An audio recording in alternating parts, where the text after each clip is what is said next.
नमस्कार मित्रांनो, नवीनच सरळ सेवा भरती जाहिरात प्रसिद्ध झालेली आहे. वेतन पण जबरदस्त आहे मित्रांनो. सुरुवातीलाच 29,200 प्रति महिना एवढं वेतन आहे आणि 11 जिल्ह्यामध्ये मित्रांनो याचं ऑफिस असल्यामुळं या 11 जिल्ह्यातील विद्यार्थ्यांना त्यांच्या त्यांच्या जिल्ह्यामध्ये नोकरी करण्याची या ठिकाणी संधी भेटू शकते. त्यामुळे हे 11 जिल्हे कोणते आहेत, यामध्ये भरती कोणती आहे, पात्रता काय आहे, संपूर्ण माहिती या ठिकाणी आपण पाहणार आहोत. सोबतच त्याची अप्लाय करण्याची लिंक पण मी या ठिकाणी डिस्क्रिप्शनमध्ये देतोय. तर या ठिकाणी लगेचच माहिती पाहून या ठिकाणी आपण अप्लाय सुद्धा करायचं आहे. सुरुवात करण्यापूर्वी आपण जर या ठिकाणी समाज कल्याण विभागाचा अजूनही टू द पॉईंट या ठिकाणी सर्व कंटेंट घेतला नसेल तर नक्की घेऊ शकता. यामध्ये व्हिडिओ लेक्चर आहेत, ई बुक आहे, ऑनलाईन टेस्ट आहे. फक्त 275 रुपयामध्ये तुम्हाला हे परिपूर्ण TCS पॅटर्ननुसार या ठिकाणी आपली तयारी होऊन जाणार आहे. तर अधिक माहितीसाठी 72 48 93 0176 या नंबरला संपर्क करू शकता. तसंच अपकमिंग तलाठी भरती सुद्धा येऊ इच्छिते तर त्याची सुद्धा या ठिकाणी आपल्याला तयारी करायची असेल तर त्याचं सुद्धा कंटेंट उपलब्ध आहे. ICDS मुख्य सेविका तर त्याचं सर्व या ठिकाणी टेक्निकल जे पण या ठिकाणी असतील ICDSची माहिती, योजना, कायदे, अंगणवाडी, पोषण अभियान त्याच्या सहित या ठिकाणी तुम्हाला सर्व कंटेंट उपलब्ध आहे फक्त आणि फक्त या ठिकाणी 265 मध्ये. तर याचा पण लाभ घेऊ शकता. रेल्वे भरतीचं मागील 10 वर्षाचं अनालिसिस करून तुम्हाला सर्व कंटेंट टू द पॉईंट या ठिकाणी दिलेला आहे रेल्वे भरती स्पेशल मार्गदर्शक मध्ये. तर याचं सुद्धा केवळ 255 मध्ये घेऊ शकता. ती GMC कोल्हापूर भरती आलेली आहे कोल्हापूरमधल्या लोकांसाठी. तर त्याचं सुद्धा कंटेंट टू द पॉईंट या ठिकाणी सर्व आपल्याकडे उपलब्ध आहे. तर ते पण या ठिकाणी आपण अगदी माफक फीमध्ये घेऊ शकता. तुम्हाला हे सेपरेट नको असेल तर फक्त एकाच फीमध्ये तुम्ही सगळं कंटेंट घेऊ शकता फक्त 499 मध्ये. तर याचा पण तुम्ही नक्की लाभ घ्या. ही जी लेखा कोशागार भरती आहे तर त्याच्यासाठी आपल्याला टू द पॉईंट जर पाहिजे असेल तर 280 मध्ये सरळ सेवा भरती स्पेशल घेऊ शकता. लेखा कोशागार भरतीचा या ठिकाणी संपूर्ण तयारी यामध्ये होऊन जाईल. त्याच भरतीबाबत या ठिकाणी आज आपण बघणार आहोत. तर लेखा कोशागार, आता लेखा कोशागार ही जी भरती आहे ती नुकतीच या ठिकाणी आलेली आहे. याचे अर्ज सुद्धा या ठिकाणी आजपासून सुरू झालेले आहेत फॉर्म भरायला. तर ते सुद्धा तुम्ही नक्की भरून घ्या. 7व्या वेतन आयोगानुसार जर याचा पेमेंट बघितलं तर 29,200 ते 92,300 पर्यंत आहे. आता याची वेगवेगळ्या विभागामध्ये आहे. आता नागपूर विभागामध्ये बघितलं तर नुकतीच या ठिकाणी 10 तारखेपासून फॉर्म सुरू झालेले आहेत. ते अगदी 9 फेब्रुवारीपर्यंत तुम्ही फॉर्म भरू शकता. आता दुसऱ्या पण विभागात कोणकोणत्या सुटले ते अगोदर बघणार आहोत. मग याचे फक्त नागपूर विभागामध्ये 56 जागा आहेत मित्रांनो. नागपूर विभागामध्ये नेमकं याचे जे कार्यालय आहेत, ऑफिस आहेत, त्या ठिकाणावरून ही या ठिकाणी अर्ज मागवण्यात आलेले आहेत. तर नेमके कोणकोणते आहेत जसं की या ठिकाणी जर आपण बघितलं ओके तर बघा या ठिकाणी अध्यक्ष प्रादेशिक निवड समिती नागपूर तथा सहसंचालक लेखा व कोशागार नागपूर विभाग यांच्याकडून आवश्यक पात्रता धारक करत असलेल्या उमेदवाराकडून सहसंचालक लेखा व कोशागार नागपूर विभागांतर्गत सहसंचालक कार्यालय नागपूर, कोशागार नागपूर, नागपूर, वर्धा, भंडारा, गोंदिया, गडचिरोली, चंद्रपूर या ठिकाणाहून या ठिकाणी सरळ सेवा भरतीसाठी ऑनलाईन पद्धतीने अर्ज मागवण्यात आलेले आहेत. हे झालं नागपूर विभागासाठी.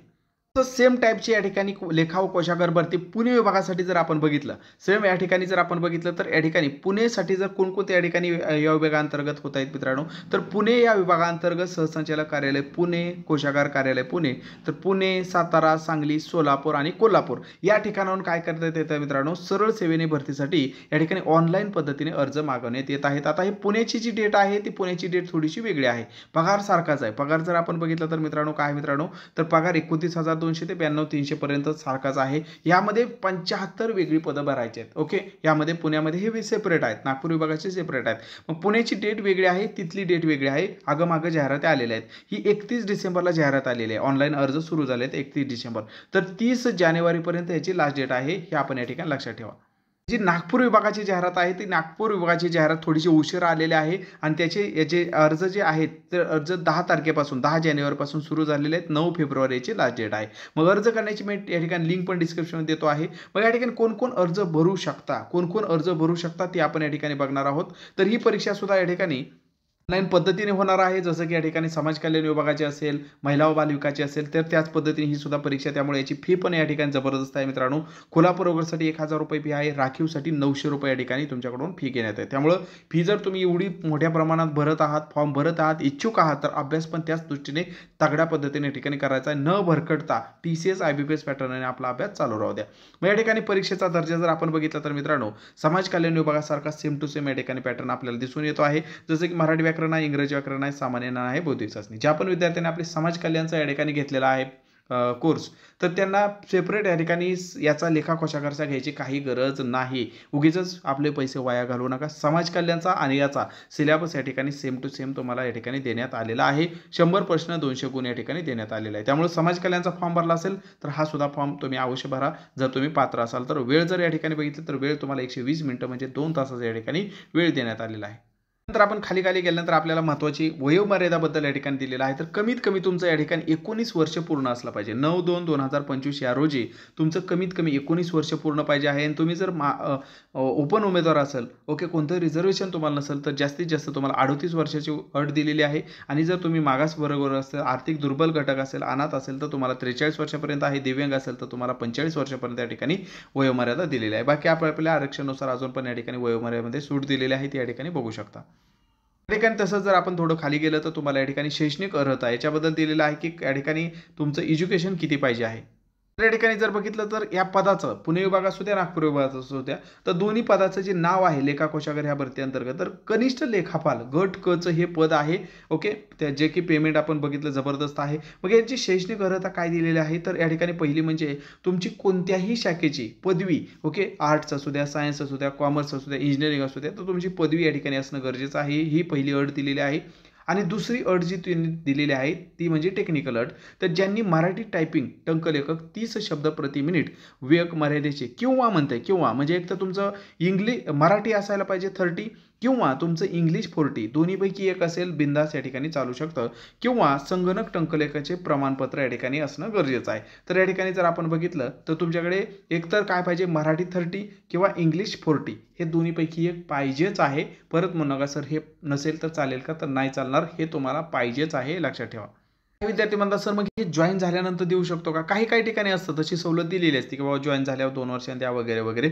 परंतु या ठिकाणी यांनी स्पष्टपणे दिलेलं आहे की शैक्षणिक आणि तांत्रिक अर्हता म्हणजे हे जे काही टंकलेखनाची ही जी तुमची पात्रता आहे किंवा तुमचं ग्रॅज्युएशन होण्याची जी पात्रता आहे ती कधी पूर्ण पाहिजे आहे ते स्पष्टपणे यांनी दिलेलं आहे की बाबा प्रस्तुत जाहिरातीस अनुसरून अर्ज करण्याची दिनांक विहित केलेल्या अंतिम दिनांकास संबंधित शैक्षणिक व तांत्रिक अर्हता धारण करणे आवश्यक आहे. म्हणजे जी लास्ट डेट आहे फॉर्म भरण्याची मगाशी मी सांगितली, तर त्या लास्ट डेटला तुमच्याकडे हे सर्टिफिकेट असणं गरजेचं आहे किंवा ही तुमची पात्रता असणं गरजेचं आहे.